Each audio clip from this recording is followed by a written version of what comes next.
இன்றைய வசனம் தியானத்தின் தலைப்பு கர்த்தருடைய வசனம் கேட்க கிடையாத பஞ்சம். லூக்கா 24 அதிகாரம் 32 வசனம். அப்பொழுது அவர்கள் ஒருவரையொருவர் நோக்கி, வழியிலே இயேசு நம்முடனே பேசி வேத வாக்கியங்களை நமக்கு விளங்க காட்டின பொழுது நம்முடைய இருதயம் நமக்குள்ளே கொழுந்துவிட்டு எரியவில்லையா என்று சொல்லிக்கொண்டு, வேத வாக்கியங்களை நாம் அறிந்து கொள்ளும் போது, அதை புரிந்து கொள்ளும் போது நம்முடைய இருதயமும் நமக்குள்ளே கொழுந்துவிட்டு எரியும். ஊட்டி மலர் கண்காட்சி நடைபெறும் சமயம் எல்லோரும் மலரின் அழகை கண்டு ரசிப்பதுண்டு. ஆனால் தேனீ ஒரு பூவை பார்க்கும் போது அதில் உட்சென்று இனிமையான தேனை உண்டாக்குகிறது. இதுபோல வேதாகமத்தில் உள்ள வசனங்களை நாம் விளங்கி கொள்ளும் போது நம்முடைய இருதயமும் நமக்குள்ளே கொழுந்துவிட்டு எரியும்.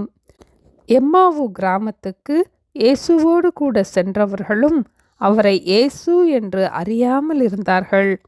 அவர்களுக்கு இயேசு கிறிஸ்து இவ்விதமாய் பாடுபடவும் தமது மகிமையில் பிரவேசிக்கவும் வேண்டியதில்லையா என்று சொல்லி, மோசே முதலிய சகல தீர்க்கதரிசிகளும் எழுதின வேத வாக்கியங்கள் எல்லாவற்றிலும் இயேசுவை குறித்து சொல்லியவைகளை அவர்களுக்கு விவரித்து காண்பித்தார்.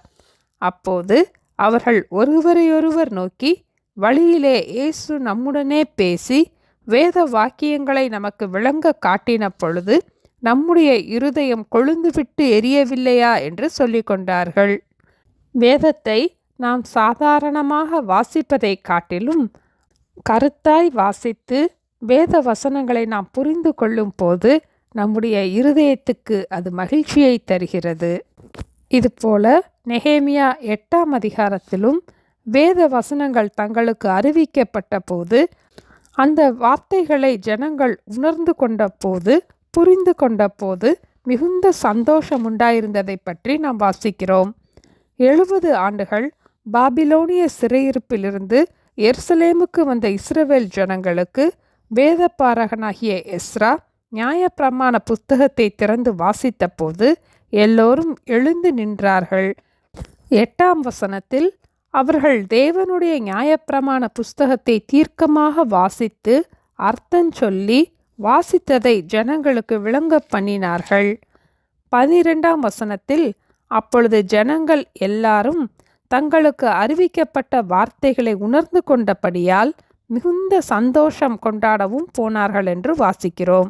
ஆண்டவருடைய வார்த்தைகளை நாம் புரிந்து கொள்ளும் போது மிகுந்த சந்தோஷம் உண்டு. உமது வேதத்தில் உள்ள அதிசயங்களை நான் பார்க்கும்படிக்கு என் கண்களை திறந்தருளும் என்று 119 சங்கீதம் 18 வசனத்தில் கூறியபடி நாம் தினமும் ஜெபிப்போம். கர்த்தருடைய வசனம் கேட்க கிடையாத பஞ்சத்தை அனுப்புவேன் என்று கர்த்தராகிய ஆண்டவர் சொல்லுகிறார் என்று ஆமோஸ் 8 அதிகாரம் 11 வசனத்தில் நாம் வாசிக்கிறோம். ஆகவே நமக்கு கிடைக்கப்பட்ட இந்த நாளிலே கர்த்தருடைய வார்த்தையை நாம் கருத்தாய் வாசிப்போம். மிகுந்த சந்தோஷத்தையும் சமாதானத்தையும் தரக்கூடிய வேத வசனங்களை நாம் புரிந்து கொள்வோம்.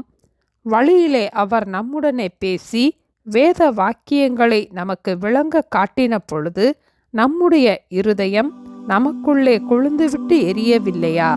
ஜெபிப்போமா? எங்களை நேசிக்கிற எங்கள் அன்பின் ஆண்டவரே, எங்களுக்கு மிகுந்த சந்தோஷத்தை தரக்கூடிய எங்களுடைய இருதயத்தை கர்த்தருக்குள் கொழுந்துவிட்டு எரிய பண்ணுகிற வேத வாக்கியங்களை எங்களுக்கு தந்திருப்பதற்காக ஸ்தோத்திரம் அப்பா. உம்முடைய வேதத்தில் உள்ள அதிசயங்களை நாங்கள் பார்க்கும்படிக்கு எங்கள் கண்களை திறக்க வேண்டுமாய் ஜெபிக்கிறோம் அப்பா. எம்மாவு செல்லும் வழியிலே இயேசு அவர்களுக்கு வேத வாக்கியங்களில் தம்மை குறித்து சொல்லியவைகளை விவரித்து காண்பித்த போது அவர்களுடைய இருதயம் கொழுந்துவிட்டு எரிந்தது போல நாங்களும் கூட வேத வாக்கியங்களை புரிந்து கொள்ள எங்களுடைய இருதயமும் கூட ஒவ்வொரு நாளும் கொழுந்துவிட்டு எரிய எங்களுக்கு வேண்டிய கிருபைகளை தந்து எங்களை ஆசீர்வதிக்க வேண்டுமாய் இயேசுவின் நாமத்தில் ஜெபிக்கிறோம் பிதாவே, ஆமென். Thank you. Have a blessed day.